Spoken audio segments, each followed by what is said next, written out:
संभाजीराजांनी आऊसाहेबांच्या पायावर कपाळ टेकविले.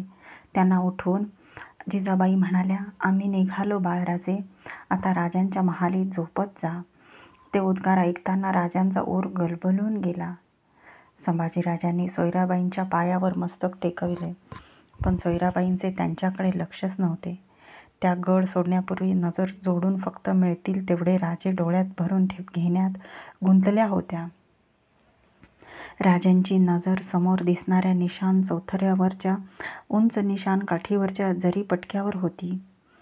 जिजाऊंच्या जात्या स्वारीला सगळ्यांचे नमस्कार मुजरे झाले.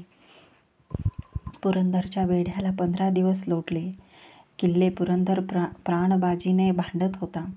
रात्री बेरात्री गडावरचे मावळे तुकड्या तुकड्यांनी दिलेरच्या गोटावर एल्गार करीत चालून जात होते. सावध असलेला दिलेर निकराने झापे मोडून काढीत होता. हात्यारे चालविताना कामी आलेल्या धारकऱ्यांची प्रेते गड उतरंडीवर तशीच पडत होती. हाती लागलेल्या प्रेतांच्या पायांना काढण्याचे फास आवळून घोड्यांच्या टापेला बांधून त्यांची दिलेरच्या गोटासमोर फरफटती धूळधिंड निघत होती.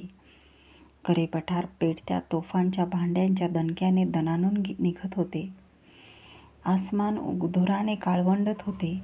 महार, कहार, कोळी, रामोशी मरत होते. मरता मरता झुंजत होते. आपल्याच धिप्पाड पठाणी हाशमांच्या घामेजल्या उघड्या पाठीवर कोरडे ओढीत फत्ते लष्कर अब्दुल्ला खान महेली या अवजड तोफा दिलेर मीर अतिश खान आणि निकोलो मनुची यांनी वज्रगडावर वर्मी आगमार करतील अशा उंचीच्या धमधम्यावर आणल्या. त्या दणकत्या 3 नागिनींनी वज्रगडाला खिंडार पाडले. गडाला पान लागले. दिन आक्रोशित पठाणी बहलिया मोगल हशम उन्हाने तळपती नंगीत हत्यारे पेलत सुलतान ढवा करीत वज्रगडावर तुटून पडले. गडावरचे चालते फिरते हत्यारे थांबले. वज्रगड पडला. श्रींच्या कंठातील रुद्रमाळ तुटली. दिलेरचे पठाणी पायदूक पुरंदरच्या पायरीवर पडले. आता तो निकराने मंदिरात घुसणार होता. किल्ले पुरंदरात. धनी लई झटझूज घेतली पर आपेश पदरात आलं. आम्हाला त्वाण दावाया जागा नाही. आता होतर आमच्या गर्दना मारा, होतर कडेलोट करा, तेवढे मरण तरी किरत म्हणून माग राहील. वज्रगडचा किल्लेदार खालच्या मानेने राजांच्या समोर आपल्या उरातला कड मोकळा करीत होता. एक राजकारणी डावपेचाची चाल म्हणून वज्रगडच्या कैदी म्हणून सापडलेल्या किल्लेदाराला आणि 200 मावळ्यांना मिर्झा राजाने हसत सोडून दिले होते. राजे किल्लेदाराला काय सजा फर्मावतील याचा चिंतातूर मुद्राने अंदाज करीत निळो, सोंदेव, कुडतोजी, मोरोपंत, अण्णाजी, दत्तो ही मंडळी सदर जोत्यावर उभी होती. सदर बैठकीवर संभाजीराजांच्या सह बसलेले राजे किल्लेदाराचे पिळवटल्या कढाचे बोलणे ऐकून उठले. संथ चालत ते हमचौकात आले. किल्लेदाराच्या खांद्यावर आपल्या अजनू बाहूचा तळवा चढवीत म्हणाले, किल्लेदार, काय पारख केलीत तुम्ही आमची? आम्ही हारजीत मोलाची मानीत नाही. आम्ही हारजीत मोलाची मानत नाही. एवढी मुठभर शिबंदी घेऊन तुम्ही दर्यासारखा गनिम फौजेशी शर्थीने झुंजलात. आज आमचे हात आखडते आहेत. नाहीतर तुम्हा साऱ्यांच्या पाठीवरच्या ढालीत आम्ही शिबोशिब मोहऱ्या भरल्या असत्या. मुजुमदार राजांनी मुजुमदार निळो सोंदेवांना याद फर्मावली. जी म्हणत निळो सोंदेव लगबगीने हमचौकात आले. या आसामीची मोजदाद करा. आमच्या लोकांच्या जमेल तसा मर्ताब आम्हास करणे आहे. जेवढ्या आसामी असतील तेवढी शेला पागोटे पेश करा. निळो सोंदेवांनी मावळ्यांची मोजदाद केली. शेला पागोट्यांची तपके त्यांनी हमचौकात आणविली. आपल्या हाताने राजे प्रत्येक लढल्या मावळ्याला शेला पागोटे बहाल करू लागले. सदर बैठकीवरून उठून संभाजीराजे हमचौकात आले. पुढे होत आपल्या आबासाहेबांची तकलीफ कमी व्हावी म्हणून तबकातील एक पागोटे उचलून अदबीने ते राजांच्या हातात देऊ लागले. आपल्या उरात खोल खोल लपवून घ्यावे असे एक जीवनसत्य संभाजीराजांना कळून चुकले होते. आयुष्यात हारजितीला काही मोल नसते. मोल असते ते झगडण्याला, निकराने प्राणबाजीने शर्थीने झुंजण्याला.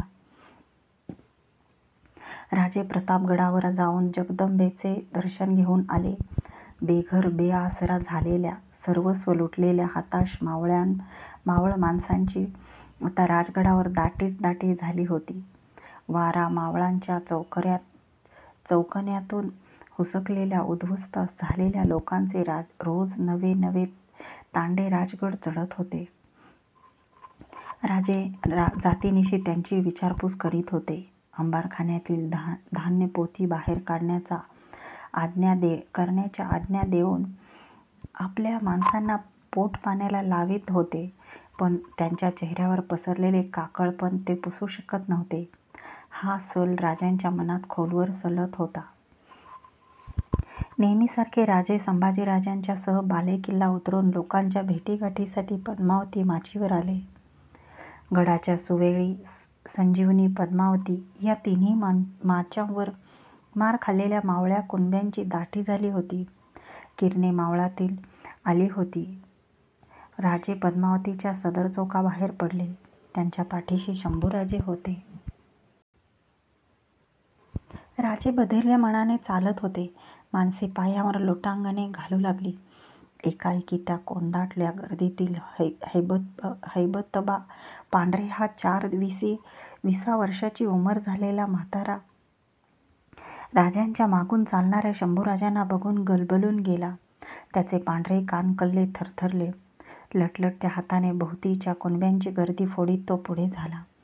शंभूराजांचा हात आपल्या सुरकुतल्या हाताने धरून तो कातर आवाजात म्हणाला, "थांब वाईचं माझ्या लेकरा, डोळं भरू दे माझं."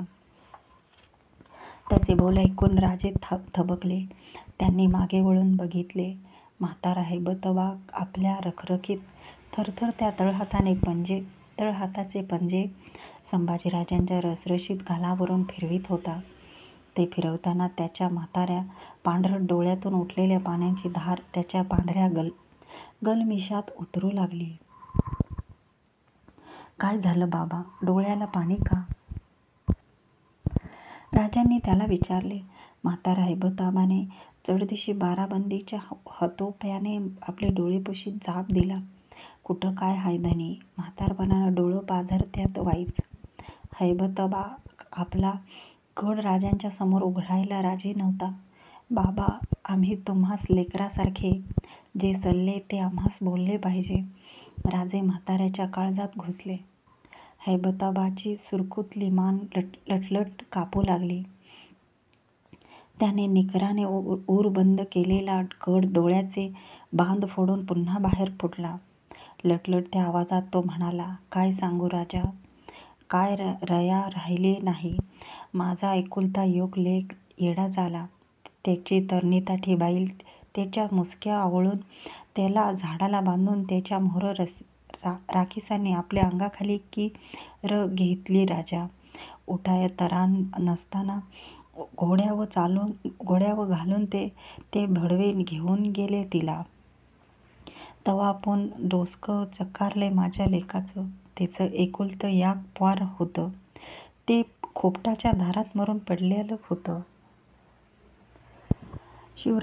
शिवरातनं वाडीत आलो नि ह्यो इस्कोट दिसला. नदरला या हातानं त्या पोराला मूठमाती दिली म्या राजा. तुझ्या या धाकल्या धन्याला बघताना त्या पोराची सय झाली. एवढ्याच उमरीचं होतं ते. म्हालू नाव होतं त्याचं. आता नाही नदर पडायचं. कशापायनं पोट जाळाय शिधा देतोस मला राजा. ही म्हातारी गर्दन तुझ्या हत्यारानं उतरून दे फेकून तटावरनं." "नाही नाही सोसवत ह्यो नरक राजा." म्हाताऱ्याने आपले तोंड ओंजळीत झाकले. पोरासारखा तो स्पंदू लागला. हैबतबाचं बोलणं ऐकताच राजांचे उभे अंग न अंग ताठरले. डोळे संतापाच्या ठिणग्या फेकू लागले. पण त्या म्हाताऱ्याचे सांत्वन करायला राजांना शब्द सापडेना. छातीवरच्या कवड्या तटबंदीच्या दगडाएवढा आकार घेऊन जीव दबून टाकताहेत असे त्यांना वाटले. म्हाताऱ्या हैबताबाच्या खांद्यावर हात ठेवताना राजांच्या डोळ्यातून टपटप पाणमोती कोसळले. ते बघताच मात्र कमरेत वाकलेला जक्क हैबतबा एकदम ताठ खडा झाला. पेटत्या डोळ्यांनी डोक्यावरची लाल पिळाची चक्री पगडी झुलवीत म्हणाला, "नाही राजा, हाय या म्हाताऱ्या द्यायची तुला. डोळ्यात पाणी आणू न ग."